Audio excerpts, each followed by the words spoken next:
অশিক্ষিত ওর স্ত্রী দেবলীনাকে নিয়ে সরস্বতী পুজোর দিন ওদের স্কুলে যায়। ওখানে পৌঁছানোর সাথে সাথে ও চলে যায় অতীতে। একবার সরস্বতী পুজোয় অশিক্ষিত স্কুলে যেতে পারেনি। সেই বছর পুজোর খাওয়া দাওয়া পুজোর দিনে হয়নি, অন্য দিনে হয়েছিল। অনেকগুলো ঘরে খাওয়ানো হচ্ছিল।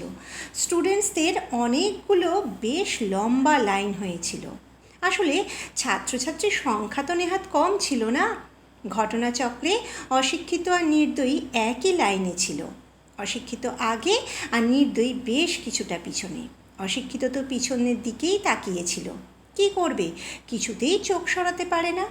নির্দয়ী খেতে না বসা পর্যন্ত অশিক্ষিতও খায় না। আর তার পরের দিন হঠাৎ করেই টিফিন ব্রেকে স্কুল ছুটি হয়ে যায়। স্কুল প্রায় ফাঁকা হয়ে যায়, যে যার মতো বাড়ি চলে যায়। থেকে যায় অশিক্ষিত, নির্দয়ী আর অল্প কয়েকজন স্টুডেন্ট। এইসব ছোট বড় সমস্ত ঘটনা, কত স্মৃতি মাথায় ভিড় করতে থাকে অশিক্ষিতর। অশিক্ষিত পারে না আর স্কুলে থাকতে। দেবলীনাকে বলে, চলো এবারে বাড়ি ফিরে যাই।